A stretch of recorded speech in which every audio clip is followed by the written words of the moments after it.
Dalam sejarah Real Madrid, ada nama yang tak lekang oleh waktu. Namanya diucapkan dengan nada bangga, sekaligus rindu. Sosok itu adalah Carlo Ancelotti, maestro yang menyalakan kembali mimpi Madridista, menuliskan bab keemasan di setiap lembar kisah klub ini.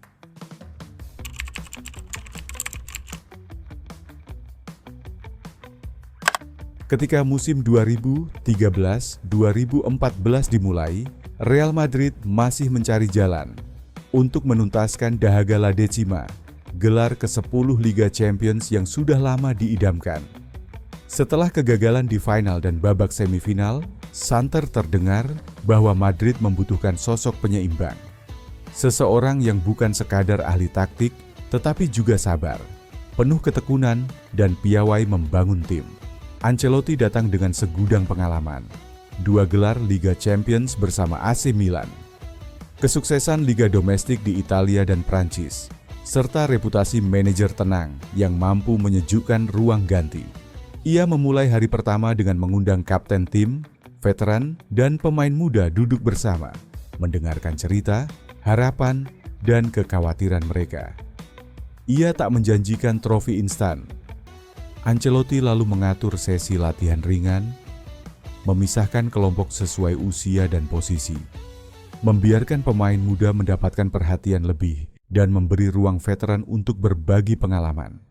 Strateginya pelan namun pasti, rotasi pemain di Copa del Rey, eksperimen formasi di La Liga, dan riset mendalam untuk tiap lawan di Liga Champions. Hasilnya, Madrid tampil lebih segar, minim cedera, dan perlahan menatap keunggulan di 8 besar UCL.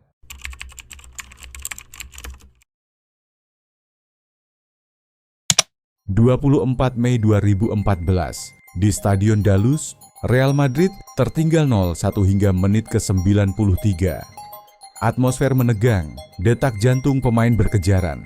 Namun di pinggir lapangan, Ancelotti tetap tenang, berdiri tak bergeming. Ia yakin bahwa setiap detik adalah kesempatan. Rotasi cerdiknya menurunkan Coentrão, memberi napas baru di sayap kiri. Pemain senior seperti Ronaldo dan Di Maria diinstruksikan menekan lebih agresif. Sementara Kroos dan Modric diperintahkan menjaga keseimbangan lini tengah. Ketika Ramos menyambut sundulan, stadion meledak. La Decima terwujud. Di ruang ganti, Ancelotti menegur lembut sambil tersenyum. "Great job, but we keep our feet on the ground." Sikap itu memancarkan jiwa pemimpin, mengapresiasi momen puncak tanpa membuat pemain terlena.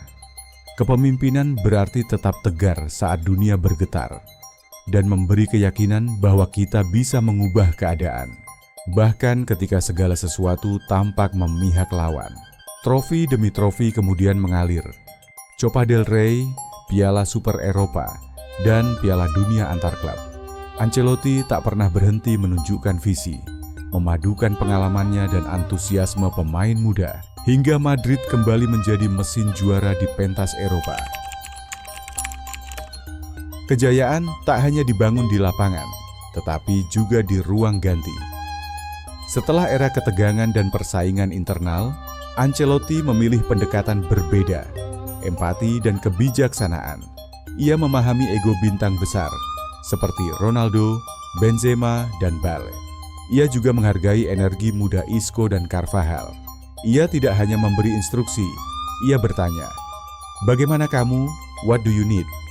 Ancelotti bahkan memasak sup untuk tim saat ada cedera massal, memanggil dokter dan fisioterapis untuk mempercepat pemulihan.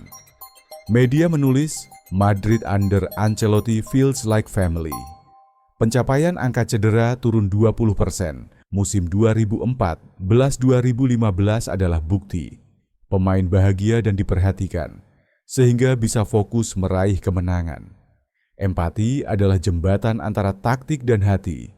Ketika kita memahami orang lain, kita bisa membawa mereka ke puncak kemampuan terbaiknya. Kembalinya Ancelotti pada musim 2021-2022 membawa angin segar. Kali ini ia padankan disiplin ketat dengan inovasi formasi. Sistem 4-3-3 yang adaptif memadukan pressing tinggi saat kehilangan bola dan transisi cepat ke serangan balik. Ia menetapkan jam tidur pemain, memberi jeda digital untuk mental rest, serta sesi taktik harian di ruangan video. Madrid meraih 26 kemenangan, 8 imbang, 4 kalah di La Liga dengan total 86 poin. Clean sheet mencapai 12 kali. Di Liga Champions, 9 kemenangan dan 3 kali seri membawa gelar UCL kedua untuk Ancelotti di Madrid.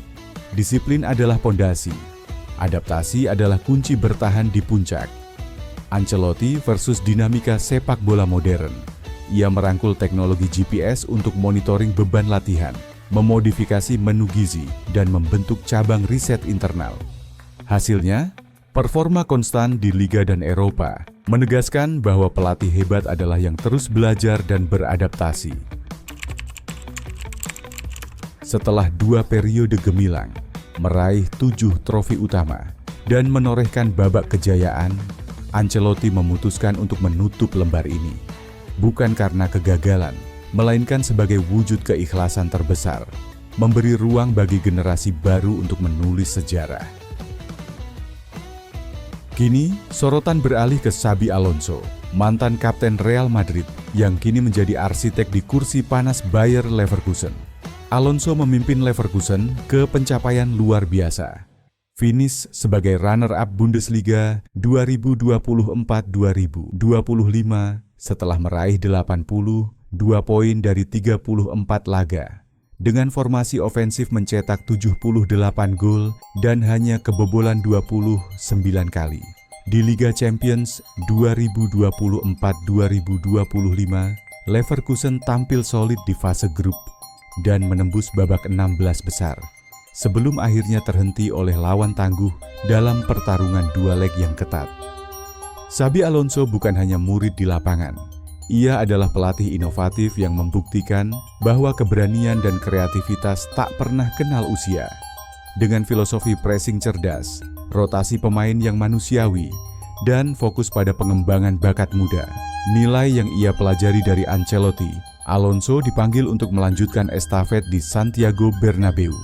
Ini bukan hanya pergantian pelatih, melainkan kesinambungan visi, membangun tim agresif namun berimbang, menghargai setiap individu, dan menanam nilai ketekunan, kepemimpinan, empati, serta keikhlasan. Keikhlasan melepaskan adalah kebesaran jiwa. Ancelotti menyalurkan warisannya kepada Alonso, meyakini bahwa masa depan Madrid ada di tangan yang tepat. Ancelotti menyalurkan warisannya kepada Alonso, meyakini bahwa masa depan Madrid ada di tangan yang tepat. Carlo Ancelotti mengajarkan kita bahwa sukses adalah perjalanan panjang, dibangun oleh ketekunan, dipimpin oleh kepemimpinan bijak, diikat oleh empati, dipertegas oleh disiplin, dan diakhiri dengan keikhlasan. Warisannya akan terus hidup, tertulis di trofi, di hati penggemar, dan dalam setiap strategi yang dijalankan.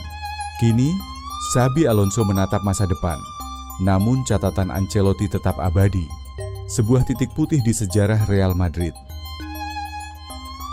Ini titik putih, tempat kita menggali kisah dan menemukan makna.